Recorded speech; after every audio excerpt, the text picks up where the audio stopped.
కలిగి ఉండాలి అని చెప్పారు కదా. ఇప్పుడు అటువంటి అద్వైత భావన ఎలా ఉంటుందో ఇక్కడ రూఢీ చేస్తున్నారనమాట. ఏమంటున్నారంటే భావశూన్య సద్భావ సుస్థితి భావనా బలాత్ భక్తి ఉత్తమ అంటున్నారు. అంటే ఇక్కడ రెండో లైన్ ఫస్ట్ లైన్ చూడండి. భావన బలాత్, ఏ భావన బలం చేకూరుస్తుంది, ఏ భావన చేత ఏ భావనలు బలంగా ఉండాలో ఇక్కడ చెప్తున్నారు. మనం గతంలో చెప్పుకున్నాం కదా, సోహం స అహం అని అనుకున్నాం కదా. అంటే నేను అది అయి ఉన్నాను అన్న భావన చాలా బలంగా ఉండాలట. ఆ పరమాత్మే నేనే అన్న అద్వైత భావన ఏదైతే ఉందో అది బలంగా ఉండాలి. అంతేకాదు భగవంతుడికి సంబంధించిన ఏ భావనైనా బలంగానే ఉండాలి.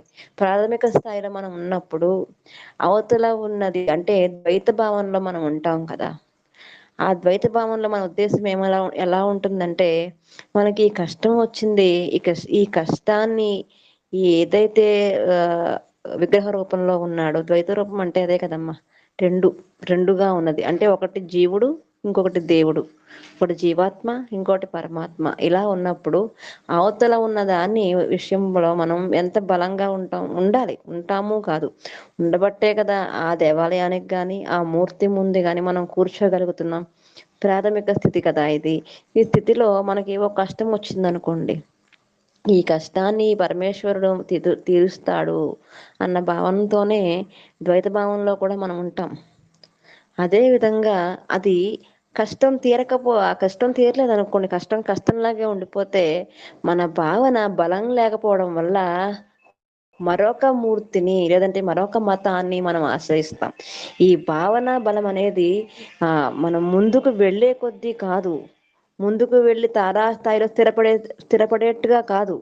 ఈ భావన మనము ప్రార్థన చేసిన ప్రాథమిక స్థాయిలో మనం ద్వైతంగా మనం భావన చేసినా సరే చాలా బలంగా మనకి ఉండాలి. ఆ బలమైన నమ్మకం పరమాత్మ పక్కన మనం పెట్టుకోవాలి. అయితే ఈ భావన దాన్ని అక్కడ ప్రాథమిక స్థాయిలో ఎటువంటి భావన మనం బలంగా పెట్టుకుంటామో అది పెద్దదిగా వటవృక్షమై, చూడండి ఏదంటది, తాటి చెట్టులో విత్తనం పడింది అనుకోండి, అది మర్రి చెట్టు అయి కొన్ని రోజులకి తాటి చెట్టు యొక్క స్వభావమే లేకుండా మొత్తం మర్రి చెట్టు ఎలా వ్యాప్తి చెందిపోతుందో, మన భావన చిన్నతనంలో ప్రాథమిక స్థాయిలో విత్తనంగా పడినప్పటి నుంచి అది అద్వైత భావనకి చేరేటప్పటికి విస్తృతం అయిపోవాలి. ఒక విగ్రహంలో చూసిన మన భావన మనం పెద్దవాళ్ళం అయ్యేటప్పటికి అది ప్రపంచమంతటా వ్యాపించిపోయి మనం ఒకరికి అద్వైత సిద్ధాంతాన్ని బోధించేట్టుగా మన భావన ప్రకటితం అవ్వాలి. వేరే మతస్థులు కానీ, వేరే మతము అంటే ఇక్కడ మనం అనుకునే వేరే అంటే వేరే అభిప్రాయం కలవాళ్ళు. మతము అంటే మతికి సంబంధించిన దాన్ని మతం అంటారు. వేరే బుద్ధి కలిగిన వాళ్ళు వచ్చి మనల్ని కదులుపుదామన్నా సరే, బాబోయ్ వాళ్ళ దగ్గరికి వెళ్ళకూడదురా బాబు అన్న భావన కలిగి ఉండాలి అవతల వాళ్ళు. అటువంటి బలాన్ని మనం మనసుకి బుద్ధికి చేకూర్చాలి. దీన్నే భావన బలాత్ అంటారు. అటువంటి భావన మనం కలిగి ఉండాలి. అయితే ఈ భావశూన్య స్థితి అంటే మొదటి లైన్ ఫస్ట్ చూడండి, భావశూన్యము భావాతీతమైనటువంటి సద్భావ స్థితి అన్నమాట.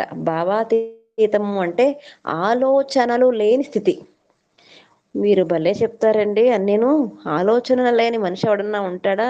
అసలు భగవంతుడి గురించి చింతన చెయ్యాలన్నా కూడా ఆలోచనే కదా.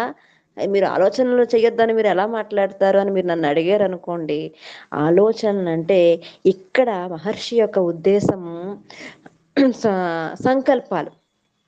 అంటే భవిష్యత్తు గురించి ప్రణాళికలు కానీ, గతంలో జరిగిపోయిన వాటి గురించి అయ్యో ఇలా జరగకుండా ఉండాల్సిందే అనే ఆలోచనలు కానీ మనలో ఉండకూడదు. ఎందుకండి అంటే ఈ సంకల్పాల వల్ల మనలో ఉన్న శక్తి తగ్గిపోతుంది, ఆత్మశక్తి అనేది తగ్గిపోతుంది. ఎట్లా అంటే మనకి బాగా అర్థం కావాలంటే మన సెల్ ఫోన్ మనం రోజు వాడేదనమాట. మీకు బాగా అర్థమవుతుంది, ఉపమానం సరిపడుతుందని నేను అనుకుంటున్నాను. మరి అయితే దీనికి ఛార్జింగ్ పెడతాం. ఛార్జింగ్ 100 ఎక్కిన తర్వాత మనం ఆ స్విచ్ కట్టేస్తాం. కట్టేసిన తర్వాత దీన్ని మనం వాడేటప్పుడు ఫోను మాత్రమే పరిమితం చేసి వాడితే ఒక రకంగా ఛార్జింగ్ క్షీణమవుతుంది. అది కాకుండా ఈ యూట్యూబ్‌లో వీడియోలు అవి ఇవి చూడడం వల్ల ఒక రకంగా అంటే ఫోను మాట్లాడడం కన్నా ఎక్కువ స్థాయిలో ఈ యొక్క ఛార్జింగ్ తగ్గిపోతుంది గదా! అంతేకాకుండా ఒక్కొక్కటి గేమ్స్ ఆడితే ఇంకొంచెం ఎక్కువవుతుంది కదా! అలా మనం వాడకాన్ని బట్టి ఈ యొక్క ఛార్జింగ్ అనేది 24 గంటలు రావాల్సింది 8 గంటలే వస్తుందనమాట. అదే విధంగా మనలో ఉన్న ప్రాణశక్తి అనేది ఎక్కువ కాలం ఉండాల్సింది ఆ ప్రాణానికి శక్తే లేకుండా పోతుంది. మీకు బాగా అర్థం కావాలంటే పూర్వం మహర్షులు కానివ్వండి, ధర్మబోధ చేసేవాళ్ళు కానివ్వండి, ఓ మాట అంటే ఉండేవారు. మీరు ఇలా నాకు కోపం తెప్పించేస్తే మిమ్మల్ని ఇలా శపించేస్తానని. వాళ్ళు శపించేస్తే అయిపోయేదా? అంటే అయిపోయేది కదా మరి. ఎందుకు అంటే ఆ సంకల్ప శక్తి అనమాట. ఆలోచన లేనితనం వల్ల సంకల్పానికి బలం ఎక్కువైపోతుంది. మనం ఏదన్నా మాట అంటే భగవంతుడు చేసి పెడతాడండి అనడానికి కారణం ఏంటంటే, మనలో ధర్మ నిరతి ఎప్పుడైతే పెరిగిపోయిందో, ఆలోచన లేని స్థితి ఎప్పుడైతే పెరిగిపోయిందో, మనలో ఉన్న మాటకి శక్తి పెరుగుతుంది. మన చేతకి శక్తి పెరుగుతుంది. అందుకనే మహాత్ముల్ని మనం అంటాము, ఏదన్నా ఒక మాట అనండి స్వామి, మాకు పిల్లలు లేరు. ఓ మాట మీరు మీ నోటితో అంటే మాకు చాలా ఆనందంగా ఉంటుంది. ఈ పని మీరు చేసి పెడితే మాకు విజయం అవుతుంది. చాలా మంది మనలాంటి సాధారణ భక్తులు మహర్షులతో మాట్లాడుతూ ఉంటారు కదా! మరి ఎందుకు వాళ్ళకి అంత శక్తి వచ్చింది? మనకెందుకు లేదు? మనలాగే పుట్టినవారు. వారు కూడా మనలాగే తల్లి గర్భం నుంచి పుట్టిన వాళ్ళు కదా! ఎందుకు అంటే ఈ ఆలోచనలు లేని స్థితి అనమాట. దీన్నే సద్భావ సుస్థితి అన్నారు. పైన 9వ శ్లోకంలో చివరి పాయింట్ చూడండి. సద్భావన సుస్థితి. సద్భావన అంటే నిరంతరము కూడా మంచి ఆలోచనలతోనే మనము కాలాన్ని గడిపే ప్రయత్నం చేయాలి. దీన్నే స్థిర నిశ్చయం కలుగుతుంది దీనివల్ల. లేదంటే చంచలమైన మనసుతో ఒకసేపు అటని, కాసేపు ఇటని, లేదంటే ఎవరో ఏదో అన్నారని, లేదంటే మనకేదో దక్కలేదన్న భావన, ఒకళ్ళకి క్లారిటీ ఇవ్వాల్సిన పరిస్థితి మనకు అవసరం లేదమ్మా.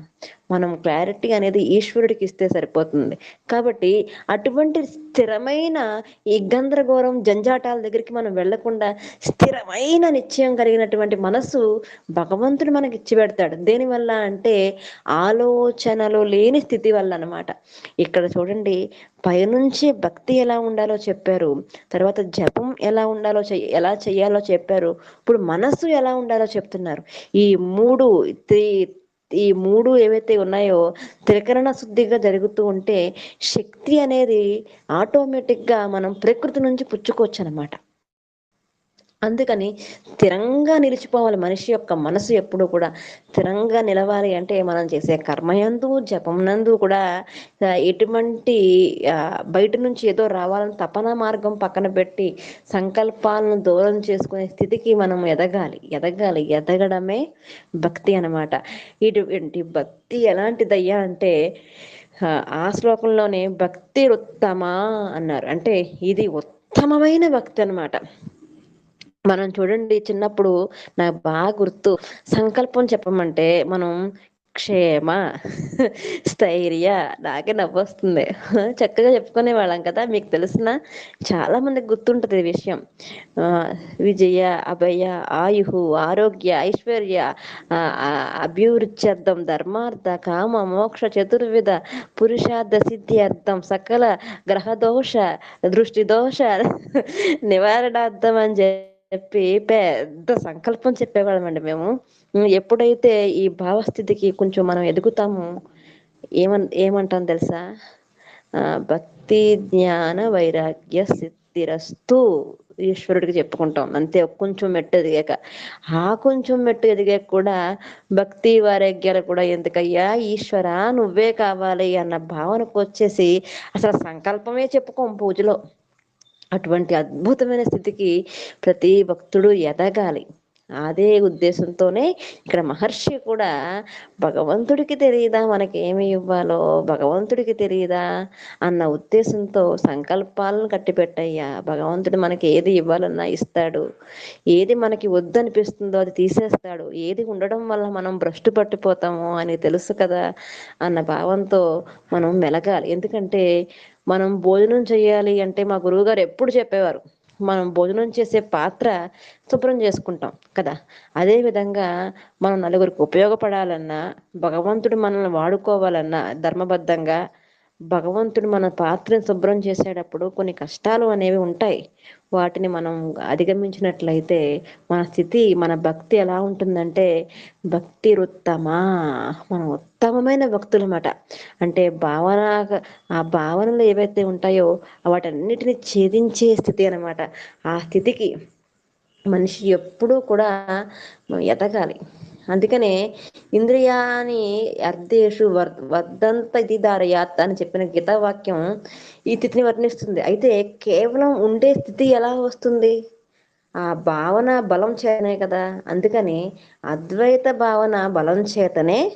అందుకనే బ్రహ్మసూత్రాల్లో కూడా పౌన పుణ్యేన శ్రవణం కుర్యాత్ అనే సూత్రం ద్వారా మరలా మరలా శ్రవణాదులు ఇప్పుడు మనం సత్సంగం చెప్పుకుంటున్నాం కదా, విన్నప్పుడు బాగానే అనిపిస్తుంది, నిజమే ఇలా చేస్తే బాగుండని. కానీ ఓ గంట పోతే మళ్ళీ జనాల వల్ల కానీ ప్రకృతి వల్ల కానీ మనస్సు, నేను మీరు అని అనట్లేదు, ఇక్కడ మనస్సు అనే అంటున్నాను, మనసు యొక్క లక్షణం అది.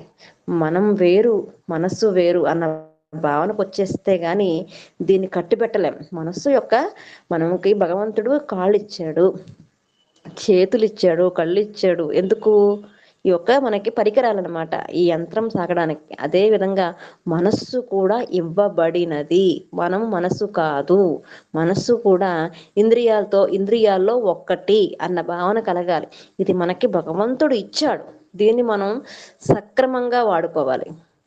సక్రమంగా వాడుకోవాలంటే దీనికి అస్తమానుకు ఇంజెక్ట్ చేస్తూ ఉండాలి. ఇది నువ్వు కాదురా, నువ్వు జాగ్రత్తగా ఉండాలిరా, ఇది మంచిది కాదురా అని చెప్తూ చెప్తూ చెప్తూ ఎందుకంటే దాన్ని కొట్టలేము కదా, దాన్ని తిట్టలేము కదా. కాబట్టి దీన్ని మనం ఎప్పుడూ కూడా దువ్వాల్సిందే. అదొక్కటే మార్గం. అది కేవలం జ్ఞాన మార్గం ద్వారాగానే మనకి జ్ఞాన మార్గం ద్వారాగానే మాత్రమే సులువవుతుంది, సులభతరం అవుతుంది. జ్ఞానం ఒక్కటే దానికి మార్గం. ఈ భక్తి పరాభక్తి అని, అన్యమెరుగని భక్తి, అన్యభక్తిగా ఇంకోటి లేదని అద్వైత మార్గాన్ని సూచించే భక్తిగా మనము మనస్సుకి ప్రేరణ కలిగిస్తూ ప్రేమగా మనస్సుని బుజ్జగించి ఆత్మజ్ఞాన సంపన్నుడు బ్రహ్మనిష్టాగరిష్ఠుడైనటువంటి మధుసూదన సరస్వతి స్వామి వారు కంచి పీఠాధిపతిగా ఉన్నప్పుడు అన్నమాట, కృష్ణుని నామం పలుకుతూ వింటున్నా పరవశించిపోయేవారు. అలా మనస్సుకి ఎప్పుడు కూడా ఇది ఇప్పుడు ఏదో మనం ప్రవచనం చెప్పుకుంటున్నాం, ఇది పట్టదు, మనకి పట్టకపోతే ఇంకో చోటకి తీసుకెళ్ళాలి. అక్కడ కూడా భగవంతుడి గురించే చెప్పే ప్రయత్నమే చెయ్యాలి.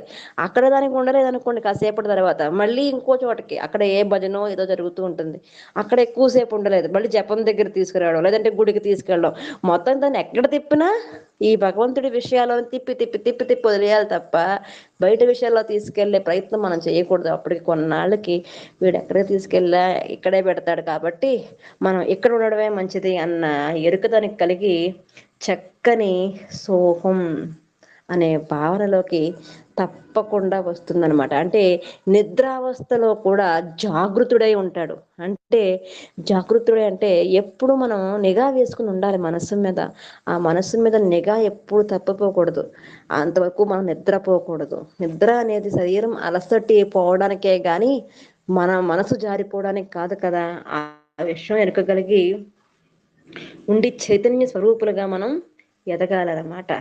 భక్తి యోగమైన, జ్ఞానయోగమైన, కర్మయోగమైన ఒక్క విషయం మాత్రం వాటిలో ఏ తేడా లేకుండా మనం ఖచ్చితమైన మనసుతో ఉండగలగడమే ఈ యొక్క భక్తి ఉత్తమ అనే పదానికి దాని యొక్క పరమార్థం అనమాట.